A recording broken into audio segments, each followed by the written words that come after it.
जय हिंद, नमस्कार। स्वागत है आप सभी का साइको क्लासेस बाय आशीष सर यूट्यूब चैनल पर। दोस्तों, आज की इस वीडियो में हम बात करेंगे इंटेलिजेंस के बारे में। इंटेलिजेंस की थ्योरीज को पढ़ेंगे। ये हमारा पार्ट 2 है। पार्ट 1 में हमने इंटेलिजेंस का मीनिंग, आईक्यू लेवल हम कैसे निकाल सकते हैं, हमने वो समझा था। और इंटेलिजेंस की 3 थ्योरी पढ़ी गई थी: 1 फैक्टर थ्योरी, 2 फैक्टर थ्योरी और ग्रुप फैक्टर थ्योरी। 3 हम थ्योरी पढ़ चुके हैं।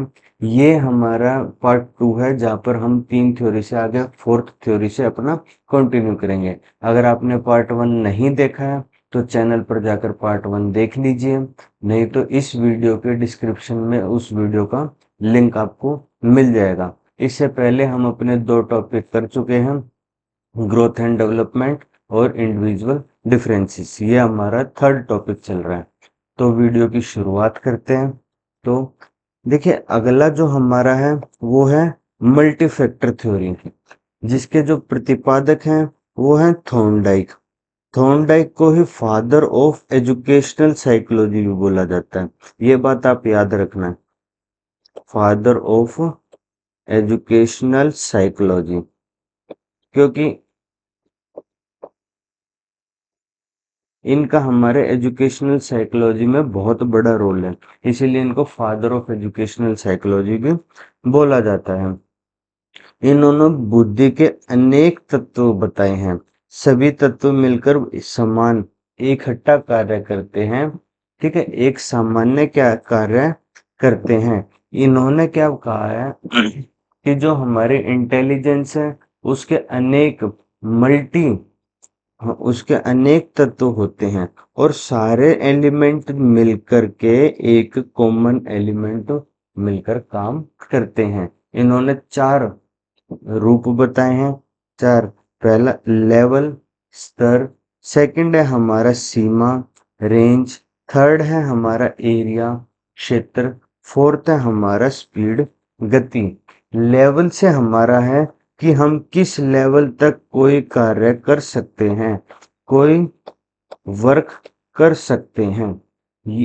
ये हमारा लेवल में आता है। उसके बाद हमारा है रेंज, कि हमारे कार्य करने की सीमा क्या होती है। हम जो वर्क करते हैं उसकी सीमा क्या होती है, क्योंकि हर किसी की एक रेंज होती है। उस रेंज को पार करके कोई भी कार्य नहीं कर सकता। उसके बाद है हमारा एरिया, कि हम किस एरिया में काम करते हैं, हम किस एरिया में काम करते हैं, किस एरिया में काम करते हैं। और फोर्थ है हमारा स्पीड, कि हमारे काम करने की स्पीड क्या होती है। ठीक है, पहला हम फर्स्ट हमने क्या पढ़ा है, लेवल। स्तर से उनका आशय कि व्यक्ति किसी विशेष कठिनाई स्तर तक के कितने कार्य कर सकता है, किस स्तर तक के कार्य कर सकता है, किस लेवल तक कार्य कर सकता है, काम वर्क अपना कर सकता है। सेकंड है हमारा रेंज, यानी कि सीमा। कार्यों की उस विभिन्नता से है जो किसी स्तर पर कोई व्यक्ति हल कर सकता है।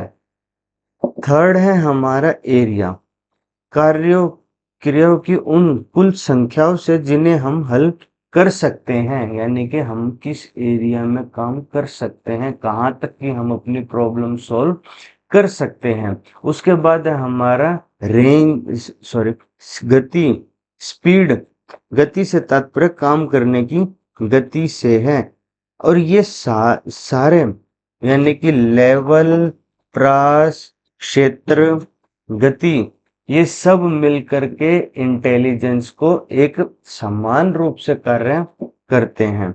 उसके बाद आता है हमारा ऑर्थर जॉनसन का बुद्धि सिद्धांत। ऑर्थर जॉनसन का बुद्धि सिद्धांत। ऑर्थर जॉनसन के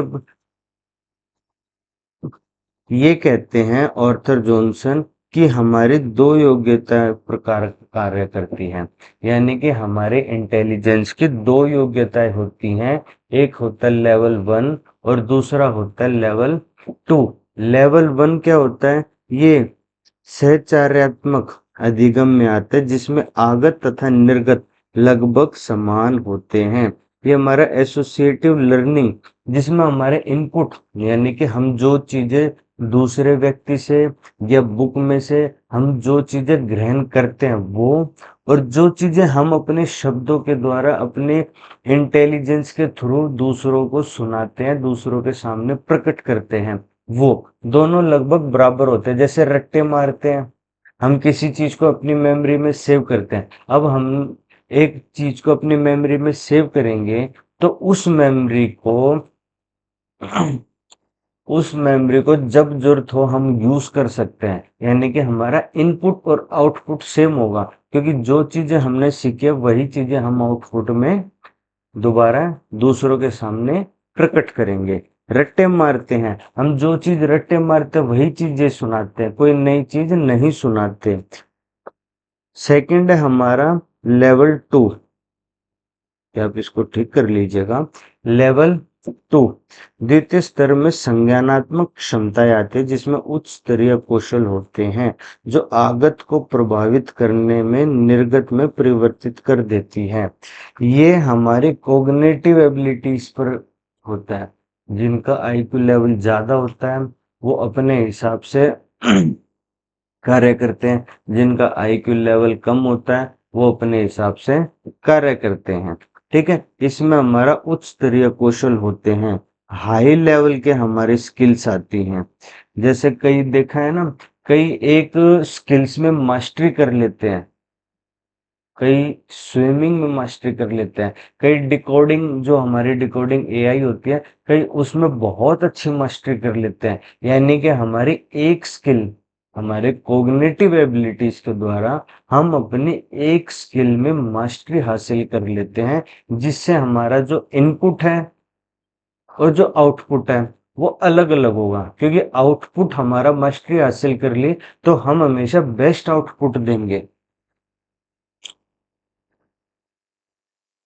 और अगर हमने मास्टरी कॉमन सब समान रहता है तो हमारा इनपुट और आउटपुट सेम होगा। अगर इनपुट और आउटपुट हमारा सेम होगा, आगत और निर्गत हमारा सेम होगा, तो वो हमारा लेवल 1 में आएगा। और इनपुट और आउटपुट हमारा अलग अलग होगा तो वो हमारा लेवल 2 में आएगा। उसके बाद हम बात कर देते हैं प्रतिदर्श सिद्धांत, सैम्पलिंग थ्योरी, जिसके प्रतिपादक थॉमसन है। प्रतिपादक थॉमसन है। थॉमसन साहब क्या कहते हैं? ये कहते हैं कि मनुष्य में बहुत सारी योग्यताएं होती हैं, मनुष्य में बहुत सारी एबिलिटीज होती हैं। जब वह किसी कार्य को करता है तो सभी योग्यताएं में से थोड़ा थोड़ा प्रतिदर्श लेता है, थोड़ा थोड़ा एबिलिटीज लेता है, लिटिल सैंपल, और वह थोड़ा थोड़ा प्रदेश तो नए काम के लिए नई योग्यताएं विकसित कर लेता है। ये कहते हैं प्रतिदर्श सिद्धांत में थॉमसन की हर व्यक्ति में विभिन्न विभिन्न योग्यताएं होती हैं, बहुत सारी एबिलिटी होती हैं, और जब हम कुछ नया काम करते हैं तो हम अपनी पिछली जितने भी हमारे एक्सपीरियंस हैं उनसे हम थोड़ा थोड़ा हिस्सा लेते हैं, और एक नए कार्य को करने के लिए आगे मोटिवेशन के थ्रू आगे बढ़ते हैं, क्योंकि हम वो नया कार्य फिर करने के लिए अपनी हमारे पिछले जितने भी एक्सपीरियंस है उन सबको इकट्ठा करता है। अब मैंने यूट्यूब चैनल की शुरुआत करी इस सोच के साथ कि मैं बच्चों को पढ़ाऊंगा, तो मैंने अपने पिछले जितने भी एक्सपीरियंसेस थे उसके थ्रू मैंने अपने यूट्यूब चैनल की शुरुआत करी। आप एक बच्चा खड़ा होकर शुरुआत में पेंसिल पकड़ना सीखता है तो वो किसी को पहले देखता है, फिर उस इमेज को अपने माइंड में सेव करता है, और फिर उस इमेज को सेव करने के बाद वो एक्सपीरियंस अपने स्किल्स में, अपनी योग्यता में लाता है, और फिर बच्चा पेंसिल पकड़नी सीखता है। क्योंकि शुरुआत में बच्चा कभी भी पेंसिल पकड़ना नहीं सीखता है। जब कोई बच्चा गणित का कोई उदाहरण, कोई प्रश्न हल करता है जो पुराने अध्याय में उसने पढ़े हैं, उन सभी के आधार पर नए अध्याय के प्रश्न हल कर सकता है। अतः उसे बच्चे ने पुराने अध्यायों में से थोड़ा थोड़ा प्रतिदर्श लिया है, थोड़े थोड़े सैंपल्स लिए हैं हमारे पूरा ओल्ड चैप्टर्स में से, और फिर उन सभी सैंपल्स को, उन सभी एक्सपीरियंस को अपने माइंड में इकट्ठा करता है और फिर एक नया चैप्टर स्टार्ट करता है। ये हमारा थ्योरी है, सैम्पलिंग थ्योरी थॉमसन की। उसके बाद आता है हमारा सेवंथ त्रिआयामी सिद्धांत, जिसको बुद्धि संरचना सिद्धांत भी बोल देते हैं, और three dimensional theory, 3D theory, और स्ट्रक्चरल ऑफ इंटेलेक्चुअल मॉडल भी हम बोल देते हैं। ये याद रखना, कई बार त्रिआयामी पूछ लेगा या कई बार बुद्धि संरचना मॉडल पूछ लेगा, जो जेपी गिलफोर्ड ने दिया है, और इनके अनुसार बुद्धि को 3 भागों में बांटा है। पहला आता है हमारा संक्रिया, दूसरा आता है हमारा कंटेंट, विषय वस्तु, और थर्ड हमारा होता है उत्पाद, प्रोडक्ट। सबसे पहले अगर बात करें ऑपरेशन संक्रिया की क्या होती है, तो बुद्धि के द्वारा कोई काम करना संक्रिया कहलाता है। हम अपनी इंटेलिजेंस का यूज करते वक्त कोई कार्य करते हैं तो वो हमारा ऑपरेशन संक्रिया कहलाता है। जैसे इस टाइम पे मैं आपको पढ़ा रहा हूं तो मैं अपने इंटेलिजेंस का यूज कर रहा हूं, आप मुझसे पढ़ रहे हैं तो आप अपने इंटेलिजेंस का यूज कर रहे हैं, तो वो हमारा ऑपरेशन कहलाता है। इसके हमारे पॉइंट है, पहला है संज्ञान, कोग्निशन। संज्ञान के द्वारा हम किसी वस्तु के बारे में पूर्ण स्मरण करके पहचानना सीखते हैं, रिमेम्बरिंग करते हैं कंप्लीटली ऑब्जेक्ट की। संज्ञान, कोग्निशन, हम कोग्निशन में क्या करते हैं कि हम किसी ऑब्जेक्ट के बारे में पहचानना सीखते हैं। छोटे बच्चे पेंसिल के बारे में जानना सीखते हैं, छोटे बच्चे ग्लास के बारे में जानना सीखते हैं। उसके बाद आता है स्मृति, मेमोरी। इसमें जितनी भी हमारे एक्सपीरियंसेस हैं उनको हम अपने माइंड में सेव करते हैं, तो वो हमारा मेमोरी है। जैसे मोबाइल में हम अपनी पिक्चर सेव करते हैं, वीडियो सेव करते हैं, तो वो हमारी मेमोरी में सेव होती है। ऐसे हमारा माइंड में एक मेमोरी है जो हमारी एक्सपीरियंसेस को सेव करती है, और जब उनकी यूज पड़ती है, जब उसका यूज कर लेती है। उसके बाद आता है डाइवर्जेंट थिंकिंग, अब सारे चिंतन। समस्या को हल करने के लिए बहुत सारे तरीकों से चिंतन करना अपसारी चिंतन कहलाता है। इसमें क्या अपसारी चिंतन डाइवर्जेंट, डाइवर्ट, जैसे रोड पर जाते हैं तो डाइवर्जन आता है, यानी कि एक रास्ते का सब्स्टिट्यूट हम ढूंढते हैं, तो वो हमारा डाइवर्जन कहलाता है। ऐसे जब हमारे सामने एक समस्या खड़ी होती है, उस समस्या को सोचने और उसको ठीक करने के लिए जब हम अलग अलग रास्तों के बारे में सोचते हैं, क्योंकि कोई रास्ता सक्सेसफुल नहीं होता, तो अलग अलग रास्तों के बारे में सोचते हैं, तो वो हमारा डाइवर्जेंट थिंकिंग कहलाता है। उसके बाद आता है हमारा कन्वर्जेंट थिंकिंग, अभिसारी चिंतन। जब हम किसी समस्या का एक बेहतरीन हल निकाल लेते हैं तो उसे अभिसारी चिंतन कहते हैं।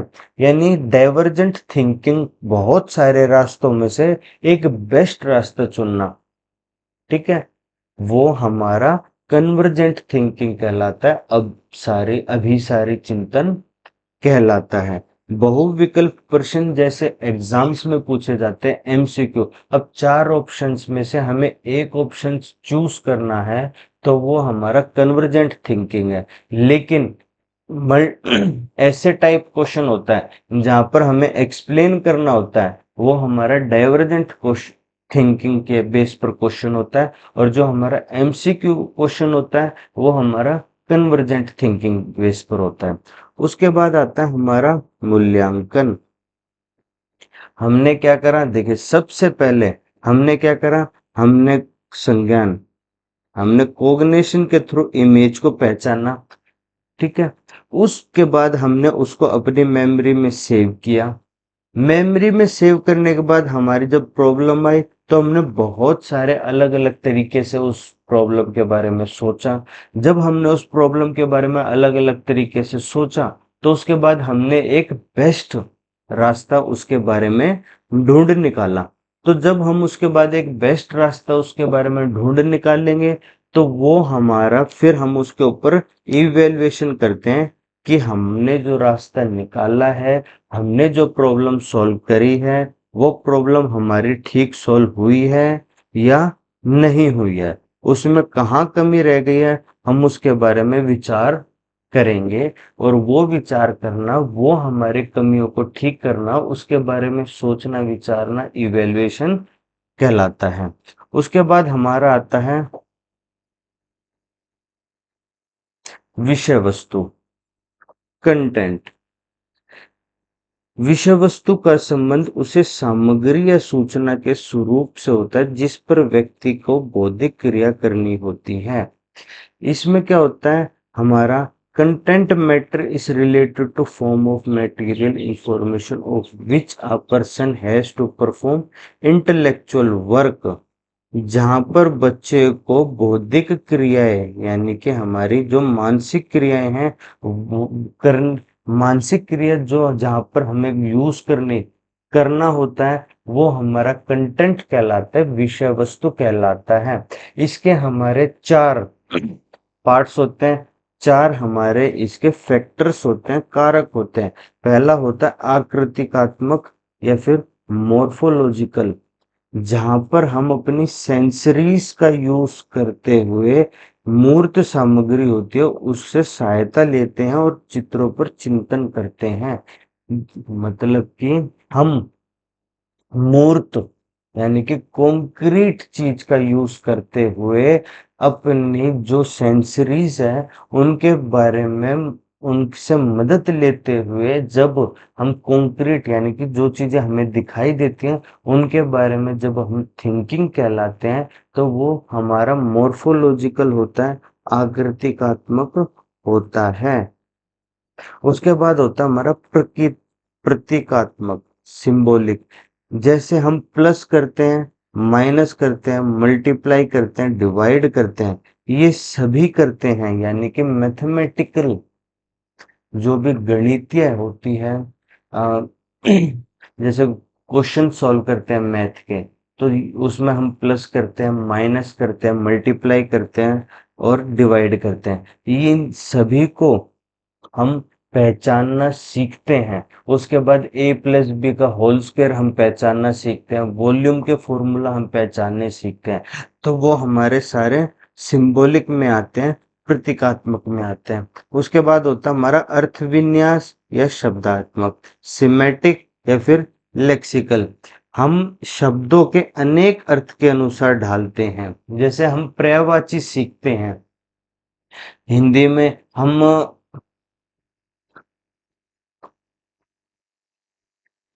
सिनोनिम एंटोनिम्स सीखते हैं। अब सिनोनिम एंटोनिम्स में हमें सिर्फ एक वर्ड दे दिया जाता है और उस वर्ड के हम अगर सेम मीनिंग वाले अलग शब्द ढूंढते हैं तो वो हमारा सिनोनिम हो जाता है, पर्यायवाची हो जाता है। और अगर अपोजिट वर्ड ढूंढते हैं तो वो हमारा एंटोनिम हो जाता है, विलोम शब्द हो जाता है। तो हम इस अर्थ विन्यास में एक शब्द के उनके अर्थ के अनुसार ढालते हैं। उसके बाद होता है हमारा व्यवहारात्मक, बिहेवियरल। इसका संबंध सामाजिक बुद्धि या ज्ञान तथा हमारी स्वयं और दूसरों की समझ से होता है। व्यवहार हम कैसे करते हैं, देखिए व्यवहार हम कभी भी खुद के साथ नहीं करते, खुद के साथ हम हमेशा थिंकिंग करते हैं। व्यवहार हम हमेशा दूसरों के साथ करते हैं। तो दूसरों के साथ किया गया व्यवहार सामाजिक बुद्धि और ज्ञान और हमारे स्वयं और दूसरों की समझ से होता है। यानी कि दूसरों के साथ किया गया व्यवहार हम हमेशा दूसरों के अकॉर्डिंग, हमारे हम जो चीज समझते हैं उसके अकॉर्डिंग हम हमेशा करते हैं। ठीक है। उसके बाद आता है हमारा थर्ड, उत्पाद, प्रोडक्ट। उत्पादन विमा से तात्पर्य किसी विशेष प्रकार की विषय वस्तु द्वारा की गई संक्रिया परिणाम से है। उत्पाद को गिलफोर्ड ने 6 भागों में बांटा है। यानी कि प्रोडक्ट, उत्पाद क्या है कि जो हमारी special result operation performed by particular type of subject matters, यानी कि किसी विशेष प्रकार की विषय वस्तु द्वारा की गई संक्रिया परिणाम यानी कि उत्पाद से है, प्रोडक्ट से है। इसके हमारे 6 पार्ट में डिवाइड है। सबसे पहला होता है हमारा यूनिट, इकाई, जहां पर हम देखें हम कुछ देखने वाले देखते हैं, हम श्रव्य करते हैं यानी कि हम उस चीज को समझते हैं, सुनते हैं, हम इमेजेस देखते हैं, ठीक है। साथ ही शब्दों के अनेक अर्थ के ज्ञान को समझना हमारा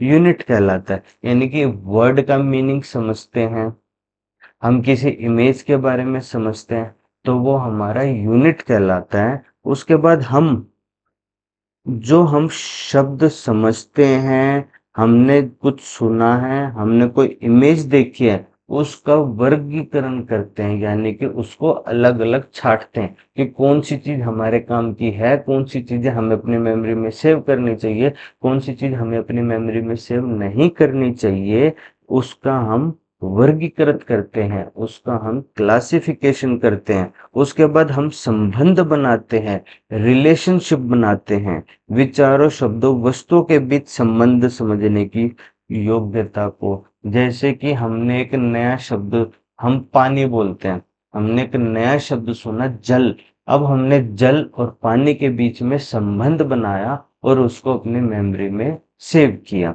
उसके बाद हम उस सिस्टम, संगठन, विचारों, शब्दों तथा वस्तुओं के बारे में एक संगठित या एक औपचारिक रूप से सोचना। हमने उसके बारे में सोचा कि पानी को जल भी बोलते हैं, कुछ और भी बोल सकते हैं, तो फिर टीचर कहते हैं कि हम नीर भी बोल सकते हैं, नीर।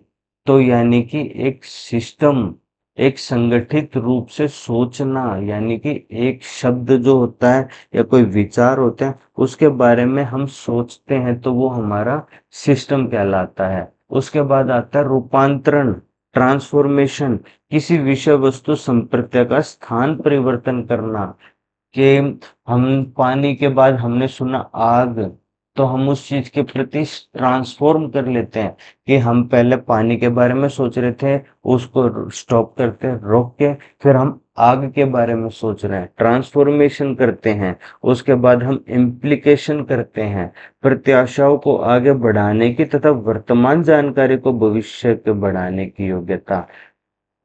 हम अपने काम की जो चीजें हैं उनको मेमोरी में सेव करके और उनको फ्यूचर तक बढ़ाने की जो हमारी योग्यता है, वो हमारा इम्प्लीकेशंस होता है। हमने पानी सुन लिया, जल सुन लिया, नीर सुन लिया, अब उसको हम एक सिस्टमैटिक फॉर्म में ट्रांसफॉर्म करके और फिर हम उसके बारे में इम्प्लीकेशंस करेंगे, आशय करेंगे कि हमारे फ्यूचर में इसकी हमें कहाँ जरूरत पड़ सकती है।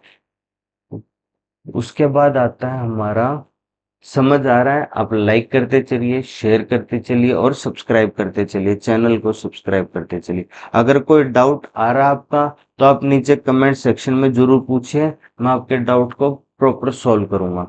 उसके बाद आता है हमारा बहुआयामी, बहुबुद्धि, सात बुद्धि का सिद्धांत। ये हमारा गार्डनर द्वारा प्रतिपादित किया गया है।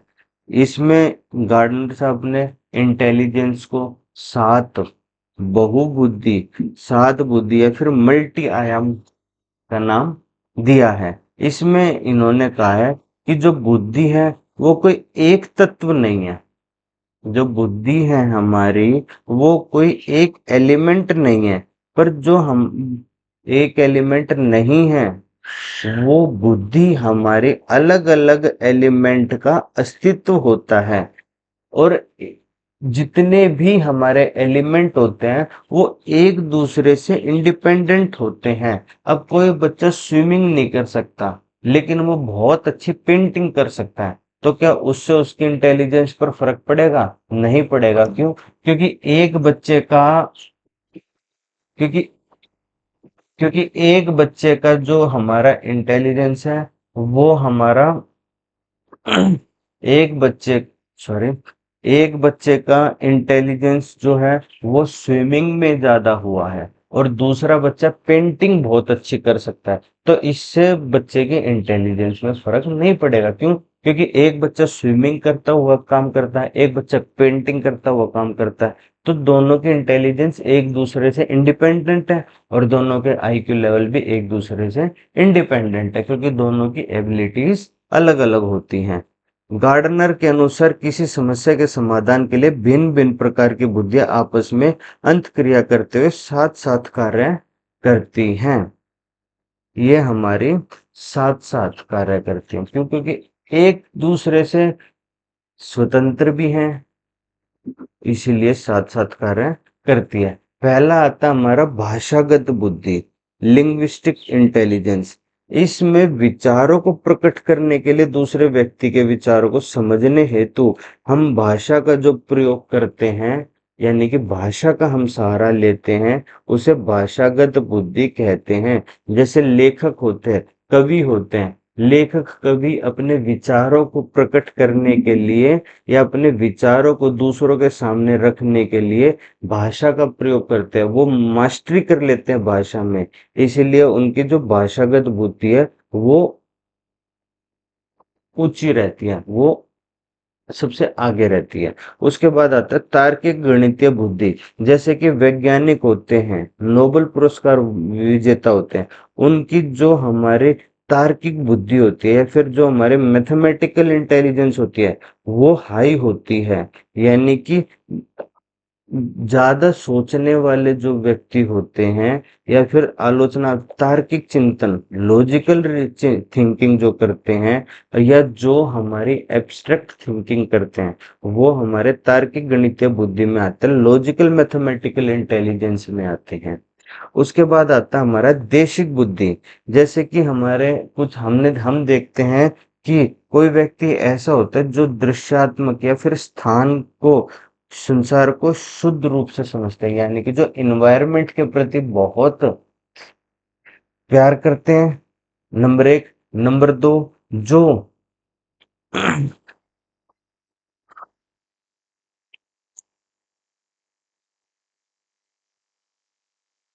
जो इन्वायरमेंट से बहुत प्यार करते हैं, या जो जैसे विमान चालक होते हैं, वो क्या करते हैं, वो हमारे जितने भी हमारे मानसिक रूप होते हैं, यानी कि हमारे इमेजिनेशंस होते हैं, उन सबको साकार करते हैं। जैसे हम सोचते हैं एरोप्लेन उड़ता है, अब पायलट ही एरोप्लेन उड़ाता है, यानी कि हमारे मानसिक बिंबों के बारे में सोचना ही देशिक बुद्धि होती है। जैसे विमान चालक होते हैं, नाविक होते हैं, मूर्तिकार होते हैं, चित्रकार होते हैं, वास्तुकार होते हैं, इंटीरियर डिजाइनर होते हैं हमारे, और हमारे सर्जन होते हैं। ये सारे हमारे देशिक बुद्धि में आते हैं, इंटेलिजेंस में आते हैं।